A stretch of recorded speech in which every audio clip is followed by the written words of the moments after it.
That person. What's up, everybody? All right, guys, we got the Saturday show on a Monday.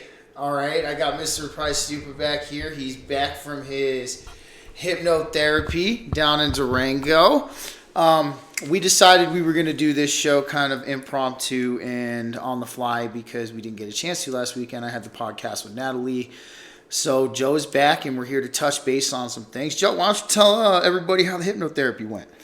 Well, it went really well. So shout out to Dr. Holly Duckworth out of Durango, Colorado. She's great. If you ever get the chance to look up, if you're kind of in the Dolores Cannon camp and you've been reading some of her books and you would like to try that technique, that QHHT, quantum hypnotherapy technique for yourself, then, and you're kind of in the Four Corners area, then Durango, Dr. Holly Duckworth, flying colors, just really worthwhile.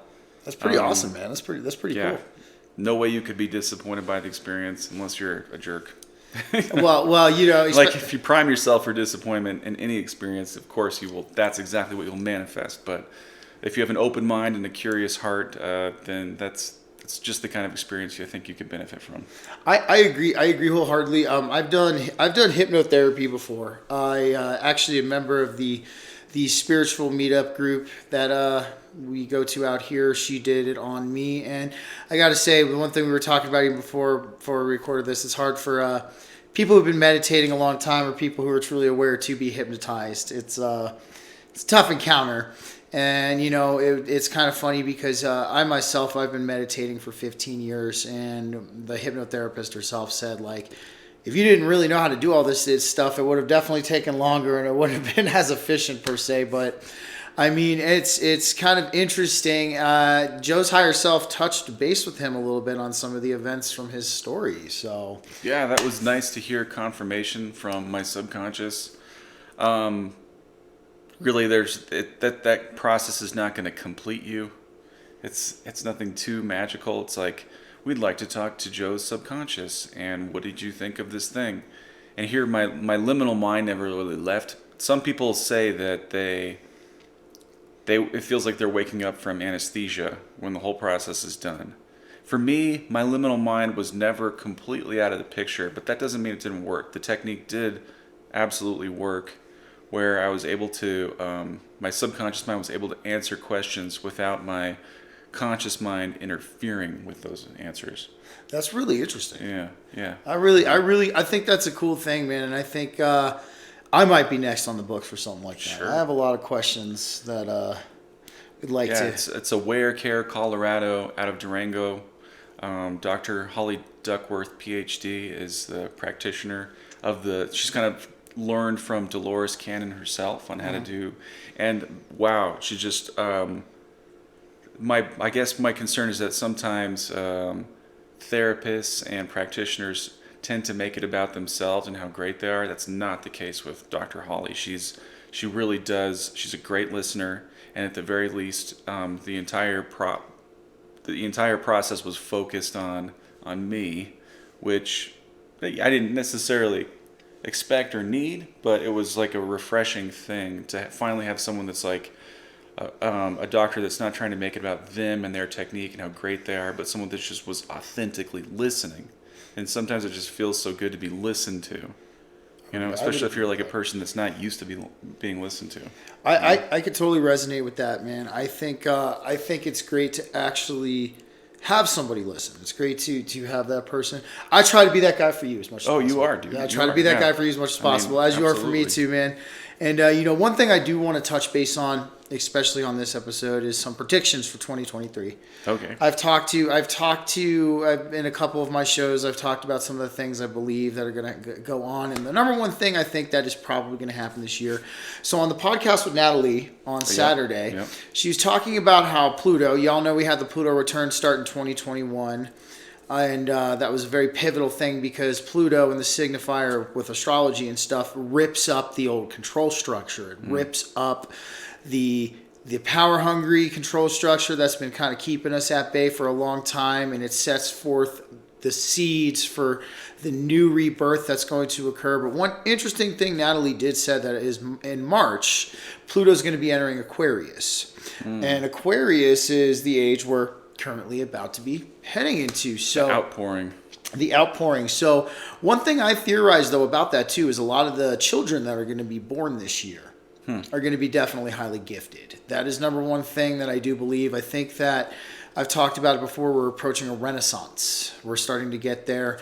We're going to have new ideas, new music, new arts, new thoughts, new philosophies. And one of my big predictions, I think, too, is we're going to get a pivotal kind of unveiling during that period of time. Now, I don't think it might not be the official rug pulling moment. However, but what I do feel is that this time it's going to be hard to ignore. Like with CVID, a lot of people still got kind of caught up in it, you know, with the show, the stage, and things like that. This time, I believe it's going to be so obvious that you're going to have even less people getting caught up in it and more people asking questions. What do you think about that, Joe?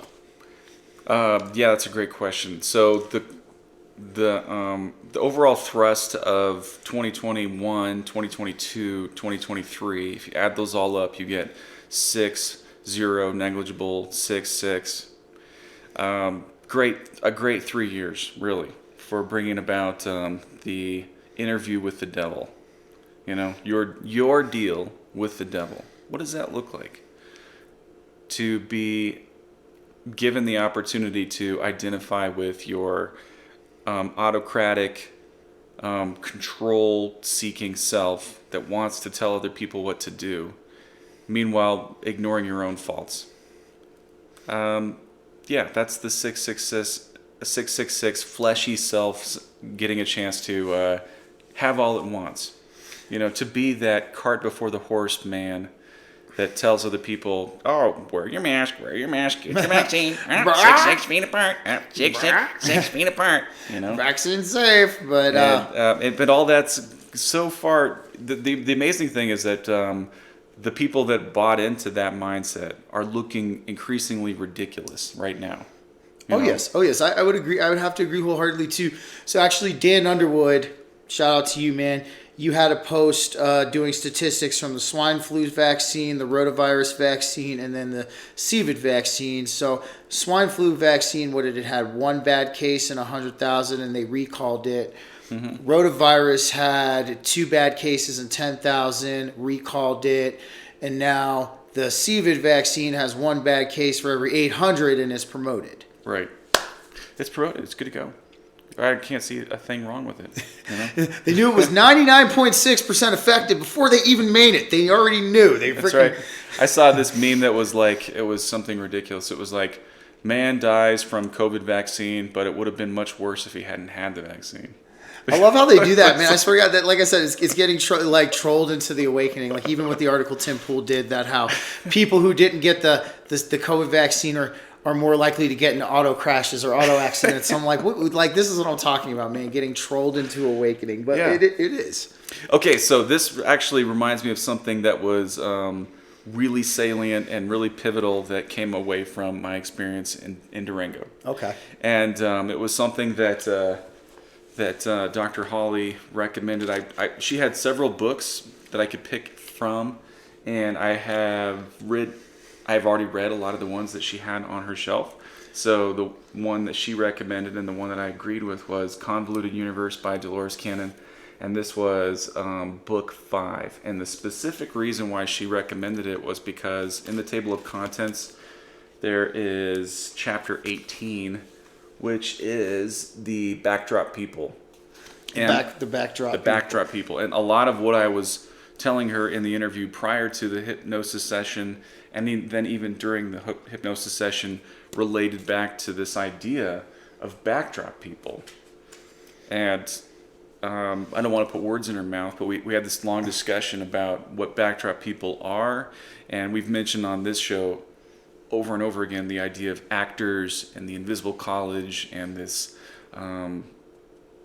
haunted house kind of place where you have a bunch of Confederates that know what the score is, and they're surrounding a person that's being tested in some kind of way to see what kind of person they are.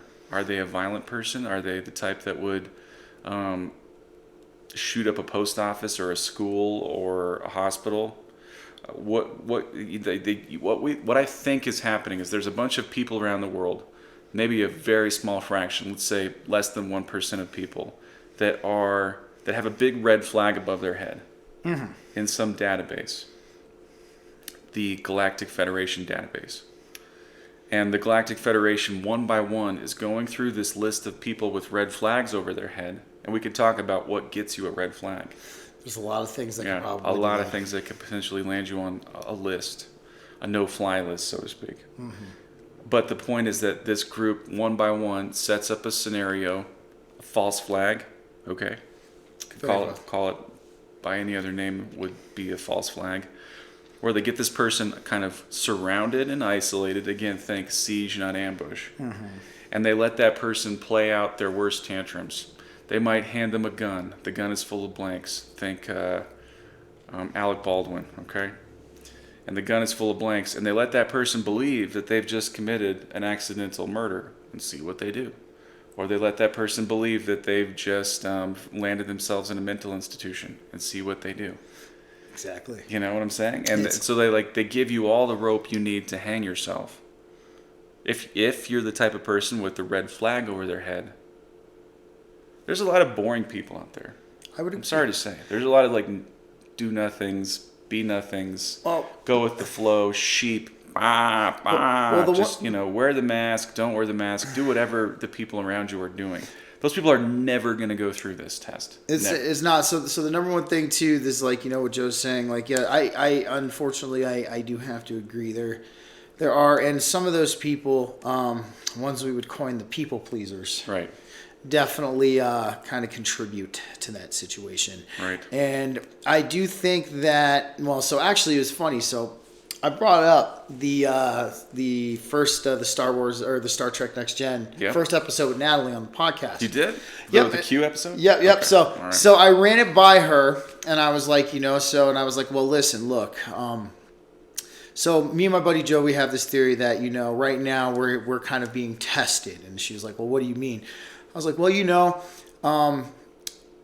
I do believe this is a simulatory, fabricated reality we live in. I do think it really began back in 2012, like I stated. And right now, we are being tested as a species, as a race, to see if we are ready to branch out, basically, in that aspect. Right. And I brought up to her the Star Trek episode where they wanted to go intermingle with other races, and they're like, well, we got to put you through this simulatory test first to see if you're going to act out any cruelty or act out egotistically or anything like that. Or are you going to use your egoic judgment, judge, jury, executioner, Judge Dredd, RoboCop, your robotic judgment of other people? Are you going to exercise that, or have you really gotten over it? You guys might think you've gotten over it, but let's see. Exactly. And I think that is what's going. I mean, I personally feel that's what's going on right now. I think we are at the pivotal moment of the testing ground. And I mean, I've even talked about it in the morning show. I mean, look at the symbolism behind everything right now.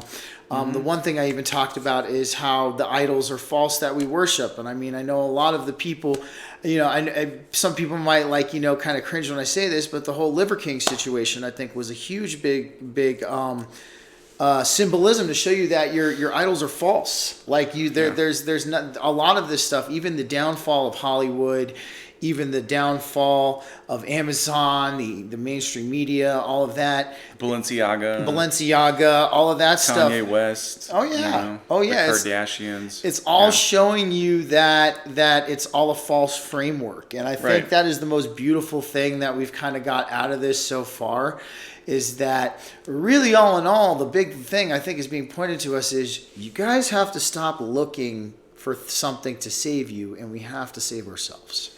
So true. And I feel that wholeheartedly, and that's why I think, a lot of people feel like, Jesus is going to appear. I'm not saying he's not, but, and a lot of people feel like there's going to be these benevolent extraterrestrials that come down and save us from our captives and free us. But in all honesty, we're going to have to be those people. We're going to have to be the ones who do it. Yeah. So back to the name. Let's look at the name Trump for a second. what do you think of when you hear Trump? I think of a Trump suit. I think of cards. I think as well. I think of a card deck. I think also. And what I know is that sometimes different suits can be Trump. In the game spades, spades are Trump. In the game hearts, hearts are Trump. The Trump card's always changing. It's hard to say if it's with the ace of spades or if it's the two of clubs or whatever. It's game dependent, whatever the Trump card is. And what I keep hearing from the Dolores Cannon crowd and her research patients that she worked with kept saying that, like, there's that the game's in flux, and that they keep saying the deck was stacked. So you go to Dolores Cannon, you get that the deck was stacked. Then in 2016, you had this dark horse character that wasn't a politician all of a sudden miraculously win the election, although the media was against him. Hollywood was against him. People started having Trump derangement syndrome, which TDS, which was a real thing. And Orange man bad. And I was like, bad. I thought this person had some reasoning skills, and they're like just ridiculously against a person that 2 years ago they didn't care about, and now they say this person is Hitler, Satan, Orange man bad. It was like people were under hypnotism, like they just became zombies on the subject of Trump. It was so strange. Well, it is, because honestly, it's the and I would encourage y'all to look up MK Ultra. It's not a conspiracy; it's a real thing. There was a lot of pivotal brainwashing taking place during that period of time, not just with Trump, but with COVID also. Yeah. And I mean, the way you could tell somebody's been brainwashed is when you ask them a question that deviates away from the subject matter of the brainwashing.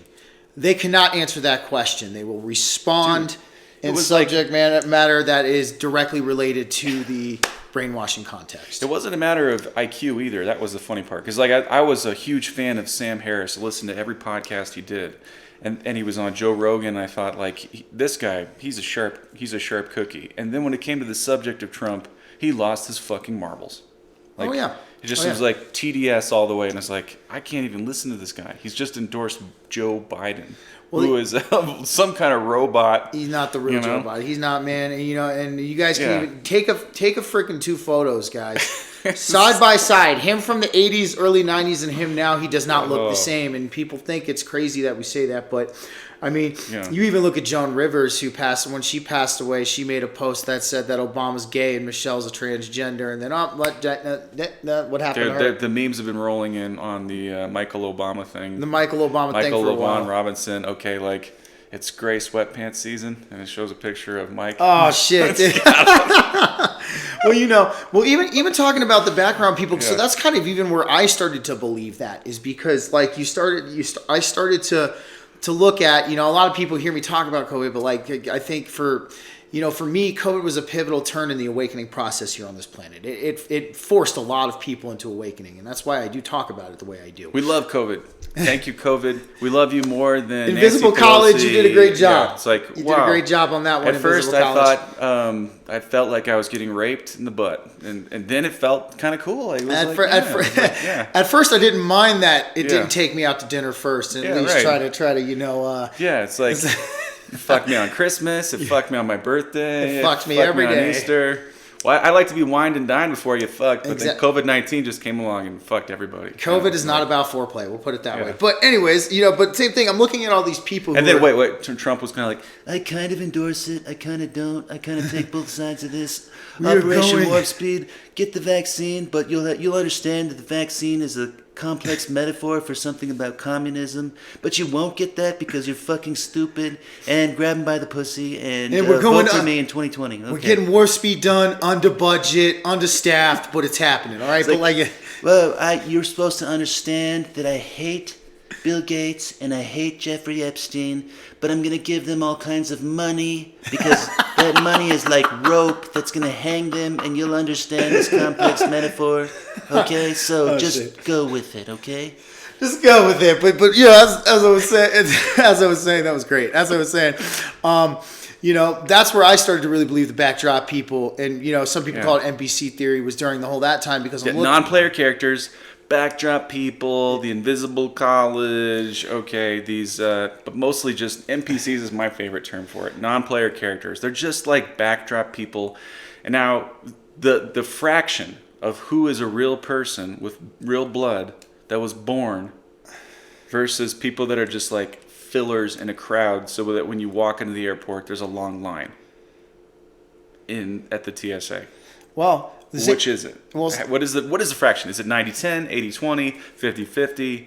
I don't know. so here's actually, so this happened to me on Friday. So here's a good way to tell if like you're surrounded by actors, and this is actually a really good. I didn't even get a chance to tell you about this. Friday it was snowy stuff like that. I had a very short day at work, and I decided to go stop by Starbucks. I don't usually do that, but I had a little bit of extra bucks, and I needed some coffee.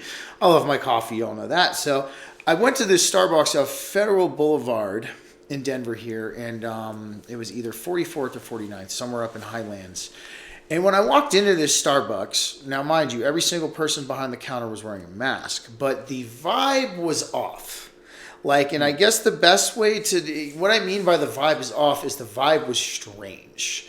And the best way I can describe that is I felt like, I guess internally and in an intuitive factor, like these people did not want me here. For whatever reason. Like you accidentally walked into Patonkin Village. I accidentally walked into a Patonkin Village of some kinds. Like these people did not want me here. They had their masks on. They did not look me in the eyes. They took my drink order and somehow didn't even ask for my name, but then my drink got to me somehow, which was weird. But it's just, it's paying attention to the subtle, you guys. And this is how they operate. The subtle is where they get their guise of plausible deniability because it's so subtle, right? For instance, I told you guys the story last time we were here about how I was in the supermarket. I was sick. I was grocery shopping. And I went to go grab a thing of blueberries out of the case, and it accidentally hit the plastic, and it dumped all over the floor. Before I could even react, this man comes up to me out of nowhere, looks directly at me, goes, "I got you, man. Hold on." Turns around to the deli counter, takes the blame. Okay, goes, "Hey, I accidentally dropped this case of blueberries over here. Would you guys mind getting somebody to clean it up?" And then just disappeared. I looked through the whole fucking store for this guy when I got done because I never got to say thank you, and he was not there. And I saw his shopping cart. It was not that full. I figured he might have had a couple more things to grab. So, and this is where even my lady was looking at it like that was really strange. And I was like, well, an average person, and this is how I know this was not an average person, and this is what I mean, the subtle. Okay, this is a key factor. An average person would not have taken the blame. Mm-hmm. Even the goodest of goodest hearts average person would have not taken the blame. Don't get me wrong. They would have helped me get help to clean it up, and they would have sat there and cleaned it up with me. Don't get me wrong, but they would have not taken the blame. This guy seemingly appeared to just show up out of nowhere, take the blame for what I had done, and then just disappear without a trace. So this is what I mean paying attention to the subtle, you guys, is when the subtle is where they get their guise of plausible deniability. But if you can see past that, you see like, hey, this is not actually what it seems. So I guess that would be a really good example scenario of something to look for when we're talking about these actors or these invisible college. I keep thinking about how come all the actors, it just seems so difficult. It gets difficult. Even with the best of actors, as a director, you have to give them an emotional situation for them to get into character and give you the scene on film that you're going for. So how do these people so consistently just fall into character as, they're not that intelligent. They're basically, the most simple people around you. And how do they so consistently fall into that Forrest Gump type, stupid is as stupid does, how is the Matrix so perfect consistently? And I think what it has to do is you got to go to the movie The Sixth Sense, where Haley Joel Osment says they don't know they're acting. And that's the key to understanding how the Truman Show gets made. It's because they don't know they're acting. And that is, that's a very good point that you bring up, because I can't tell you. They don't know they're dead. They don't know they're acting. They don't know they're dead. They don't know they're acting. I do think there are some that do know they're acting. I do think there are some that are conscious that they're acting, but they're just really good at it, and that's what they do. So let's just recap like the movies that we've mixed our metaphors with: The Matrix, Truman Show, Yes. Sixth Sense. So that's just the way it goes. Like there's if we can't be calling this a spoiler alert. We can't, because the movies have already done it. Okay, Kubrick did it back in the 70s, and he did it well. Like with the movie Barry Lyndon, it starts out with the titular character Barry Lyndon. He's in love with his cousin, but the cousin realizes, to her better judgment, that she can't marry her cousin. She has to marry this well-to-do banker type. Exactly. So Barry, being the obnoxious upstart that he is, played by Ryan O'Neal, he says, I declare a duel. So he challenges this rich banker type guy to a duel. And then you start to see what the Freemasons have been doing. Like Kubrick was so good at exposing what Freemasons have been doing for eons.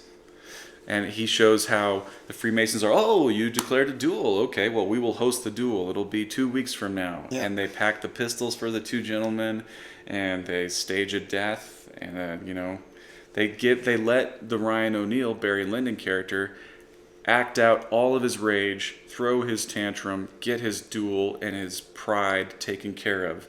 And then once his enemy has been vanquished in battle, they send him off and say, like, here's a pouch of gold. You better get the road, man. Like, you just killed a guy. Yeah. This is not going to end up well for you. Witness protection program. And they just send him on his way with a pouch full of gold. And then lo and behold, on the road, the first thing he runs into is a bandit that robs him. Yep. Gets the gold. That is the freaking irony. Says, you better not stick around here, son. You better get out of here. Indeed, dude. Well, that's the Freemasons controlling it at every step, just like when Eyes Wide Shut, just like in Full Metal Jacket, just like in The Sting. Well, it's funny is because when I did my solo show on the simulation in the Invisible College, so the one thing that I brought to the table was some actual scientific fact, physics experiments that we know consciousness creates reality. This is where physics has been heading, that consciousness collapses the waveform function. Nothing is really there till we observe it. On top of that, we have the double slit experiment, which practically proves that the results of scientific experiments are subjective depending on who's viewing the experiment itself. So, and then we talked about the implicate-explicate order, where I talked about that is actually one of the unified field theories of the universe with consciousness included at this point in time. So we have to remember, guys, that consciousness creates reality, right? So how do you fabricate a reality? How do you shift a narrative? You control the consciousness. So this is how it's done, okay? And this is how they do it. And this is what I mean. Like, for instance, like a good example, like I said, let's say Sandy Hook wasn't a hoax. Right. Let's say what was it then? If it was not, it wasn't. But still, it was a real event. They used. If it was a real event, still, this even takes case in point where they used that incident to control the consciousness of people, right, and to control and fabricate the reality because okay, what about this possibility? Because I haven't heard anybody kick this one around. Let me hear it. Every false flag is two things in one. I agree. Okay, It is a cudgel for the population, obviously, to get them to do whatever their worst instincts tell them to do. And also, it is it's a little mini movie that was a staged event, and there's one person within that movie, usually the main character, maybe the shooter, that was not privy to what was going on. And they give that person a gun full of blanks, trade it out for a gun full of blanks, and they say, let's see what this person does. Right. And then they open fire on a crowd of people, and the crowd of people faithfully get mowed down. And these are extras. Yep. And they have the fake blood spurting out of their chest, squirting all over everybody. And the shooter thinks, oh good, I've gotten my vengeance on the world. I've killed a bunch of people. Meanwhile, they haven't killed anybody. Exactly. And that's a very interesting thing you bring up there. I would, because we've talked about, double speak in both sides thing. That would be a very, I would expect that 100%. Right. So, any more than Edward Norton should feel guilty for being in the movie American, what is it? History X. History X. Okay. Should he feel guilty for playing that role? The role of a neo-Nazi with skinhead that hates black people and uses the N-word? No, he was depicting a type of person that he's definitely not. Exactly. In real life. So, no, if you hate Adam Lanza or the Unabomber or Ted Bundy, then you might as well hate Edward Norton and Christian Bale for the roles that they played where they were psychopaths. Exactly. This even kind of plays into the notion of the balance also. There's no absolutes, guys. There's no absolute good and there's no absolute evil. There are two sides of the same thing. Light cannot exist without darkness. Darkness can't exist without light. Sometimes good things come out of bad situations and bad things will manifest from good situations. And this is really a key point that I try to drive home, that we both try to drive home when it comes to this as well, is because, we might look at something that is bad, all right, and we might view it as being objectively bad. I mean, for instance, I know a few people who woke up from the Wayfair cabinet an incident, and albeit yes, that's a horrible thing. If that, I do believe that was part of the show as well. Wayfair, Balenciaga, all that stuff's Pizzagate, Comet Ping Pong and Pizza. But look at what happened. Is it turned people? It awoke in something in people. It made them think and realize that, hey, maybe there's something going on that we need to be aware of. Maybe there's something going on that we need to actually pay attention to because, this is a key point I try to drive home, guys. And that is true. I mean, you look at, Edward Norton, even Tyler Durden, all those, Brad Pitt, all those guys, Christian Bale. Yeah. They've all been in, Benicio del Toro. These are all people that have played psychopaths in movies that we love. And we're thinking, I can't wait to see the next Benicio del Toro movie or the next Brad Pitt movie. And we don't expect them to be serial killers in the next one. They're going to be some kind of hero, Exactly. Tyler Durden was a figment of Tyler Durden's imagination. We think, what a badass. We fucking love Tyler Durden, this guy is our Buddha. We want to be just like him. The one thing Operation Mayhem. I joke about though is you could take Fight Club and put the Invisible College. What's the rules of Invisible College? We don't talk about the Invisible College. No, it's but I keep thinking about in that movie when they keep threatening somebody, they hold a gun to his head and they say if you're not on your way to being a veterinarian in 2 weeks, we're gonna fucking kill you. Exactly. They take his ID. They don't mean it. But they're we just changed that guy's life. Yeah. Well, you see what I'm saying is sometimes, it's, speaking from my personal experiences that have happened to me in my life, I've had a lot of really harsh, really pivotally, I guess you could say, scarring, crazy things happen to me. But like you just said, they changed my life. Yeah. And in a lot of ways, they pushed me on the path I am on today.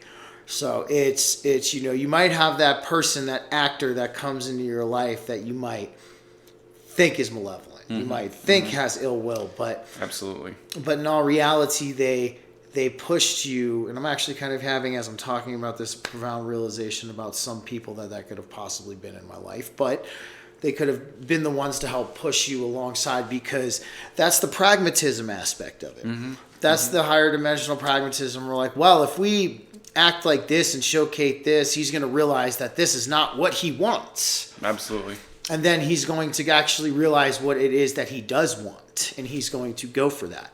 Right. That's the foil character aspect. I mean, there's, in a Shakespeare play, you have a couple main characters, and then you have foil characters and spear carriers and other characters that are just there for all intents and purposes as backdrop people. Okay, so there's one more main movie or show that I want to bring into this elaborate metaphor that we're trying to draw here, and that is westward, okay? And this came to me when I was having a conversation with my dad last night, because I was trying to see if a boomer could latch on to this subject, and I think it's hopeless, basically, based on my very intelligent father. he just could not track the metaphor, which was, I thought, pretty plain and obvious, which is that if you have a story with a hero and a villain, that the villain isn't necessarily a villain in real life, that, you know, and that if we're watching a movie in real life that's trying to be like a story, then the villains wouldn't really be villains. But he was like, no, there's evil out there. We gotta be afraid. Gotta be afraid of the evil. Gotta be afraid. Gotta be afraid of the evil. So I was thinking, okay, so the boomers are basically lost. You know, they're not gonna get this. Doesn't matter. Okay, so come with me to the last leg of this metaphor, which is Westworld on HBO, where these humans come to an amusement park which is inhabited by very lifelike humanoid robots, kind of like the Stepford Wives, or these robots are indiscernible from actual humans. You can't. They feel real, they sound real, they look real. You can have sex with them. You can shoot them and they die. The only difference is at the end of the day, all the robots in the amusement park get rejuvenated and they have their memories wiped. Okay. Yeah. So that's Westworld season 1. Eventually, the robots become sentient and take over the world, and obviously that's what's going to happen. But just focus on season 1. Now, what I'm suggesting is that if these NPCs and these backdrop characters, these foil characters, these actors that aren't as real as you, dear listener, it doesn't matter how you, if it's 90% or 80% or 60%, doesn't matter. If you're the type of person that would treat a robot kindly, that's what this test is really about. It is. It's like, they're just robots? I guess I might as well rape and kill them and torture them, because that's what I want to do. Wrong answer, okay? Exactly. No, treat the not knowing who's real and who's a robot, you treat everybody the same way, which is with integrity. Integrity. Yeah. And we all need a little bit of integrity. Yeah. But no, I agree with that wholeheartedly, and I think that's the test we're undergoing. Right. And that's why I think, in all honesty, that we're still going to be kind of closed off until we can pass this test, I guess you could say, from further seeing anything else. I mean, this is a big thing as to why I'll even entertain this narrative for a while, that some people will call them extraterrestrials. I think of them a little bit differently. Why they haven't shown themselves exactly yet, because in an aspect, we're not done with this test. There's got to be some people out there with red flags glaring above their skulls. They're like they're in Diablo, and instead of some kind of like mage icon above their head, they got a red flag. And the aliens are like, that guy, and that guy. Well, which order? Well, that guy's got a bright red flag. That guy's kind of like a dull pink. We can let him. Okay, we'll get him next week. Next week. He's the task force. But that, exactly. Yeah. He's the point of what Joe's saying. I mean, like that guy bought fucking 6 AR-15s last week. He's got a bright red flag. This guy just he looked at a girl that was 15 years old on the internet, and he was thinking about contacting her. We can put him on the back burner. You know what I'm saying? But he's a person of interest. Yeah, person of interest. So they'll get to everybody eventually. Some of you have a bigger red flag than others. So if you have a bright red flag, then my suggestion would be to do something drastic and force their hand. That would be it's a very interesting thing too when you say that too, is I think also some of us too have and this is something Joe and I have theorized, that we have something called passive and active status. So what a passive status would mean when you're not doing anything. I mean, right. You're basically in a stasis. You're either learning, gaining knowledge. Yeah, you're fucking basically boring, which is a good place to be. You're never going to get tested if you're boring. You're never going to get tested. But then you have the active approach, which we've both hopped into as of recently. And, and now when you go from passive to active. Oh, Andrew Tate, was he? Red flag? So meanwhile, while we're talking about that, let me fill you in on this. So one of the reasons I've spoke about why I pay attention to Andrew Tate and what he does is because I think he's a key indicator of what's going on right now. And what I mean by a key indicator is you look at people who are ruffling the feathers, right? And while albeit I do think he's an actor, because even in some of the interviews after he got out of jail, he said he planned this and he staged this. Very well could be. Kind of Alex Jonesy. Kind of Alex Jonesy. He is a little bit sensationalist. He is a little bit sensationalist. I'll be honest about that. But the whole story is like he did a podcast. I forgot with who. I'll have to look it up and figure it out. But he was talking about your first strike is they try to smear you. And now take a look at what they've done to a lot of people who have spoken out. They did get smeared. I mean, look at Michael Jackson. I mean, look at Prince. Look at all of these people who started to speak out. They got smeared, and if the smearing doesn't work, Robin Williams. Yeah, Robin was calling it like it was the last couple years he was alive, and then they're like, Robin Williams was with Joe. What's his name? I'm thinking like the guy from Animal House. John Belushi. John Belushi. He was with John Belushi on the night he died. Speculate on that. It's like, okay, so that's what I'm saying, dude. They're like, look what they did to Michael Jackson, dude. I know. Look what they did to Whitney Houston. Look what they did to everybody. That's what they do. They were on fentanyl and then they just died. Yeah, it's always fentanyl. And then strike two is they try to put you in jail, which I think whether Tate had a hand in it or not. And then strike three is they kill you. But here's the thing, is they got to be really careful about killing you, because if they kill you in the wrong concept, they turn you into a martyr. Like John McAfee? Yep. He's like, they're going to whack me. And then they're like, John McAfee got whacked last week. John McAfee. No coincidence or anything like that, It was unexplained cause of death. It was unexplained cause of death for John McAfee. Yeah. But that's what most of it is. But that's what they do. They got to be careful about how they whack you, because in my opinion, they made a mistake with Kennedy.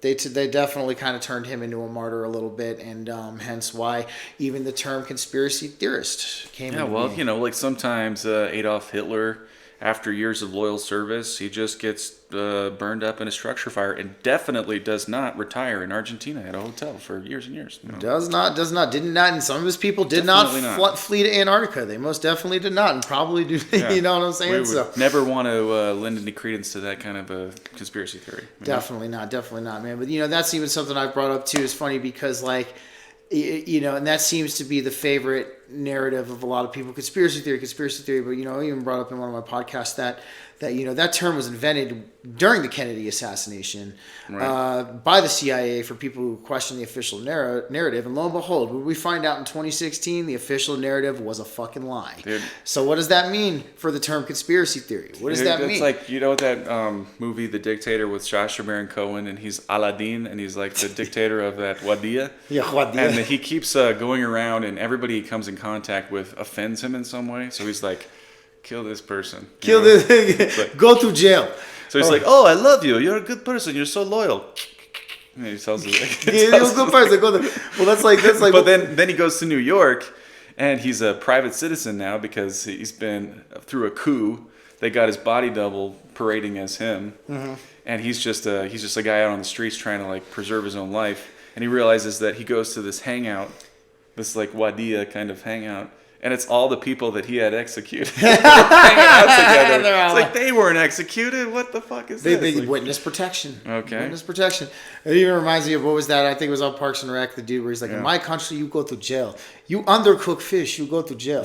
You overcook chicken, you go to jail. You go to jail. But same thing, man. It's like it is just a very it's very interesting on how when we look at key indicators such as Andrew Tate. And, even Elon Musk is a little bit of a key indicator.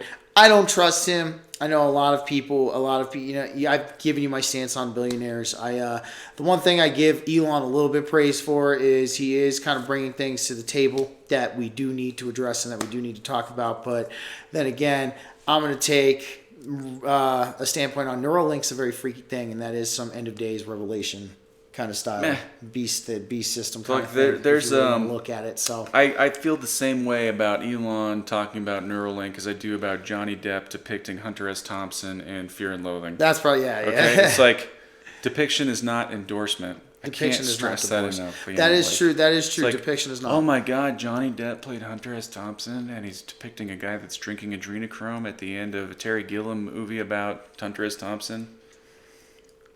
Okay. And he was also in The Ninth Gate. And he was also in Charlie and the Chocolate Factory. Oh, yeah. Like, it doesn't fucking mean anything. Basically, if you buy that, like, the depiction endorsement is not, they're not the same thing, you're lost. Basically, you're a boomer. Sorry, boomers. Like, You want to know what's funny too? Is you don't like get it. even on the little bit of the joke, man. Johnny Depp plays Hunter S. Thompson at least once a week. At least once a week. Okay, so like It's like, oh, Amber Heard, she shit in my bed, and it was pretty stinky, and had to have the sheets dry cleaned. And then I did cocaine off the bed after the sheets were dry cleaned. But you know, neither here nor there. But that, you know, the one thing I do want to really touch base on and really kind of like drive home and deliver the point on is, you know, what we were talking about before, the background people, the NPCs, the backdrop people. I'd probably title the show "Backdrop People," though, just in honor of. We probably should. Yeah. We probably should. And, you know, but this is the one thing I brought to the table even on my last one. So, you know, what really made me kind of merit this theory was, number one, when during COVID what was happening, all of the people and how they were reacting to it. Now, I'm only 35. I know some of you probably watching are a little bit older, and some of you who might be watching are a little bit younger. Who knows? You know, I've been through probably about 4 pandemics on, you know, in my whole lifetime, and vastly worse than what COVID was. Dude, I've been through periods that are worse than. Oh yeah. I mean, not experience it personally, but like as a third party. Oh yeah. To menstrual cycles that are much worse than Oh yes, and you know, but I was looking at this and like, I mean, I saw red flags out the wazoo from day one, and then you had people who were literally not only buying this but enforcing the narrative. So that's really basically what I'm saying is that we should intubate people that are having strong PMS symptoms. Just you know, as a matter of course. We should die, and then you know, so I mean, you look at that, and then that's really where I started to think. I'm like, you know, I'm always kind of like a guy who's like, you know, I do not think my fellow human beings lack this much common sense. There has to be another reason. There has to be another rhyme behind it. Don't get me wrong. I'm not saying that there aren't people out there who lack that common sense. Well, you know, like, but if I see you wearing a mask in your car, I'm gonna assume it's because you need something to keep you from, you know, resisting the urge to lick the windows. they need an outdoor seatbelt. Right. Is what they need. Well, so the two things. Wearing a mask inside of your car by yourself is like wearing a condom by yourself. Do you wear condoms when you're by yourself? No, you don't. Mm-hmm. Okay. And people who wear masks inside of their cars, they also have the outdoor seatbelt now. That's good. In case you're worried about that, they have the outdoor seatbelt. But you should also wear a life vest if you're in proximity to a body of water. You should. Doesn't matter if it's a fountain that's only 1 foot deep, man. You should definitely have that life vest on. But you might drown in a glass of water at that point. But who knows? JP's like, well, what about people who can't wear a life vest? What about people who can't wear a life vest, dude? Oh, dude, JP does great, man. I love it when he depicts like the crying liberals, and he's just like, he'll sit there, he'll be crying, and he'll have subtitles underneath from what the cries mean. Oh my freaking god, dude. JP, I hope one day we can have you on, man, because that would be be great. It's one of my dreams is that JP will somehow become aware of this show. That would be a great, you know, I'm sure JP and us would get along very well, but you know, that's kind of where, you know, I started to get that theory. And also too, this is the one theory I always entertain, because you know, you look at the black budget for the United States. Yeah. It's very big. I mean, we're talking of the hundreds of billions. Well, dude, when you have a printing press, where is your restriction to shut down that printing press? Like, we printed ourselves a few billion yesterday. We should really not print ourselves 3 billion today. Oh, I accidentally hit the button. Oh wow! Another 3 billion. The people are good for it, so Yeah, the debt system and the debt. We'll just have to kidnap a few more Chinese children to make up the difference. Not a big deal. You know, but it's like, and, you know, so that's kind of where I was, you know, the black budget's so massive, right? And this, you know, the CIA, we just talked about MK Ultra. It would not surprise me if they trained plants and put them in neighborhoods. If they trained people in this kind like of Arlington Road. Arlington Road, exactly. Yeah, with Jeff Bridges and Tim Robbins.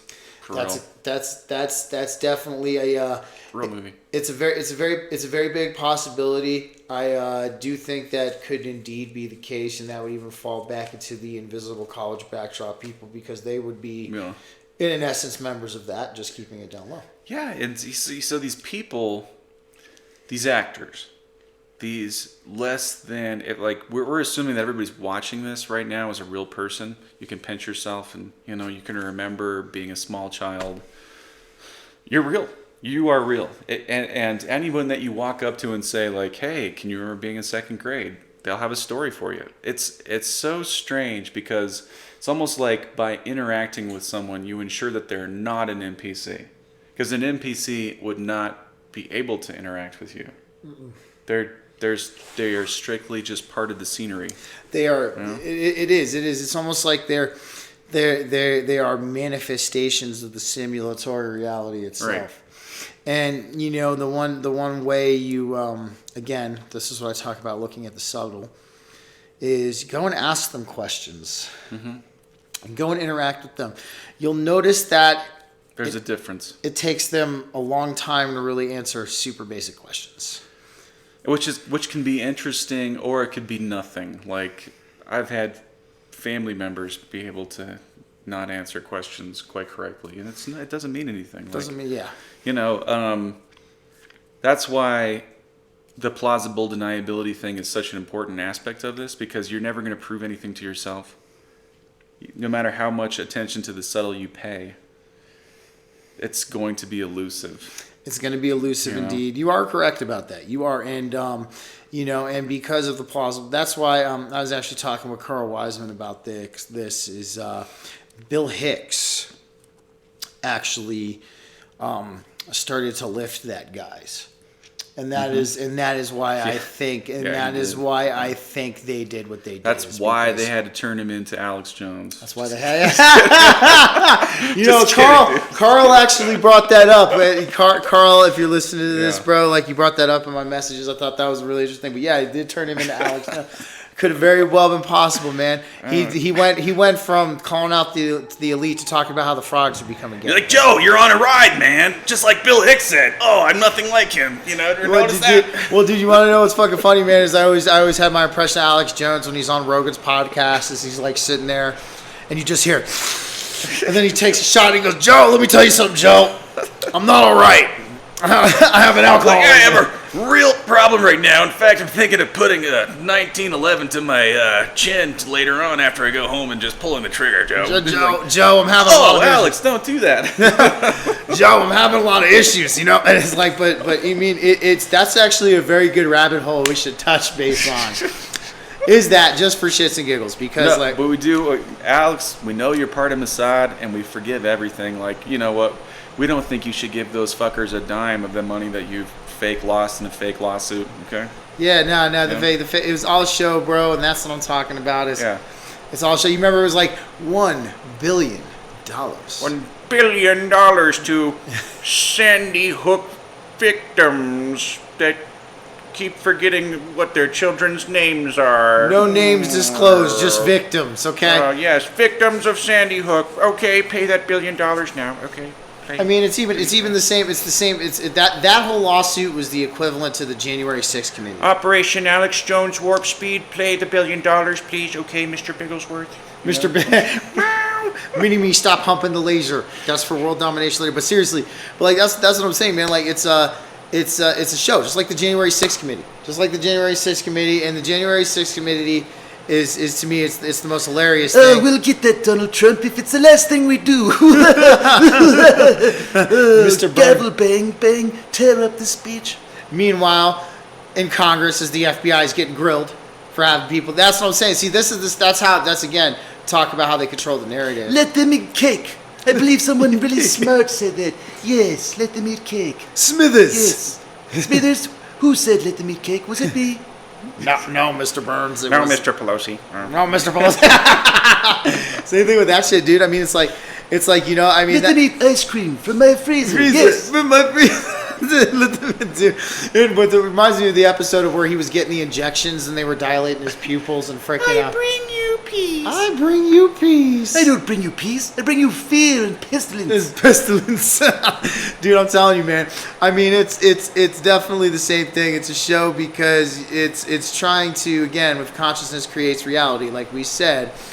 if people's consciousness is focused on the January 6th community and not on Congress grilling the FBI for having their people inside of the building during the January 6th. Dude, I couldn't even figure out. Here's how much I've lost track of time. Was January 6th false flag 2 years ago or 1 year ago? It was 2 years ago. Yes. 2 years ago. And they're like, the January 6th committee is about to arrest Donald Trump. It's like, Based on what? Though, that's the thing. That's exactly what I'm saying. Right. Is it's like, it's, you know, this is where I do think, you know, like I can't, this is another reason why I can't believe that people lack, I'm not saying there aren't people who lack common sense and critical thinking in this world, but, you know, I refuse to believe there's that many. I guess you can say. This is like, I refuse to believe there's that many. That might just be the optimistic side of me trying to be like, I have hope and faith in humanity, which I really do. Okay, and you know, hope and faith and humanity. I have hope and faith that one day we're gonna find out for sure how many inches Big Mike's dick actually is. You know, like when classes. Like, is it a 4-incher or a good old 8-incher? There's somewhere in between. I don't know, man. When he was wagging it on Ellen DeGeneres, it looked like a cucumber. But who fucking knows? Yeah, I mean, at that point, but you know, same thing, man. These are the people that rule us. These are the people telling us to eat cake, basically. And these are the people who are also telling us to eat bugs, know nothing, and be happy. So, like, you know, that's definitely not where we want to be. Well, yeah. You know what, guys? I think we're gonna call it a day today. I will be back Friday. I will have a Wednesday show, but Friday we got Ben Davidson, guys. Wow. I know. It's a big get. This is a really pivotal moment for the both of us here. I can't tell you how grateful I am. Not only grateful that Ben has taken time out of his busy life and his busy schedule to sit down with us and have some thought-provoking conversation. On top of that, I am so grateful that he is the first big guest we're going to be having on. I thought Steven was the first big guest. Oh, thank you so much, bro. But like, you know, you guys really should stay tuned for that because Ben's been under fire himself lately by the overlords, especially, and some censorship going on. Censorship going on with him too, dude. You know, Ben is destroying the plausible deniability guys for climate change because he's gone up against NASA scientists and the top climate scientists and has won. He has delivered papers, okay, not smart only guy. Papers of it, like I said, insurmountable amounts of evidence that is there, even some of their own papers, which I find hilarious, telling them that you guys are not correct. You guys are not correct in the statements you're making and the claims you're making as well when it comes to climate change and what's going on. Man, bear, pig. Man, bear, pig. Buy some. Man, bear, pig. I'm cereal, guys. However you know climate change is whether by man, bear, pig or by climate change. Or By man, dude, gotta love South Park. We talked about that, but you know, we're really looking forward to sit down and talking with him. He's been under fire. Also, the YouTube overlords. Ben. Oh, look what happened to Andrew Tate with Greta Thunberg. It was like a. Well, you know, dude. Well, Ben Davidson is what I would call the antithesis to Greta Thunberg. He's the he dissects Greta Thunberg's argument and just lays it out on a grill and just grills it and hands it back to her. And freaking, and she, you know, being that's kind of what he does. So like, I saw this good meme with Greta Thunberg where it was like she was sitting on a train and she was like digging into all kinds of goodies, like, you know, like a whole table full of you know, beers and sandwiches and stuff. And she was like, "You have stolen my childhood. You have stolen my life." And it's a bunch of, then the next frame is a bunch of like Indian kids and they're poor and they're like in a ditch trying to fill up a bowl of water. And they're like, "Great story, bro. Great story." Great story, bro. Great story. You know, and that stolen my life. You've stolen my dreams. You want to know what's really even funny too is like I guess her email and that whole thing was small dick energy. So it was like she kind of like roasted herself in the process. You know, I mean, that was even what Tate said about her handlers. Yeah, your handlers do a great job there, Mrs. Thunberg, with his like slightly British accent, like, and things like that. So I mean, you really gotta look behind the scenes. Not that I don't really know Andrew Tate from anybody. Like he could be Jeffrey Epstein's best buddy for all I know. Well, you know, no, sorry, Jeffrey Epstein already had a best buddy. That's Bill Gates. Yeah, That's right. Bill Gates. That's right. Couldn't yeah, have two best buddies. I think, like I said, I think he's a key indicator we should be paying attention to. He has become very influential, and I'm the guy who likes to see the way things play out. I'll never to see how it goes. We'll have to see how it goes, guys. Yeah. But remember, guys, I'll have a Wednesday show, and then we got Friday, 12 p.m. Mountain Time, 2 p.m. Eastern, 1 p.m. Central, and 11 a.m. Pacific for Ben Davidson. So we really look forward to this. And until next time, you guys, have a good one, y'all.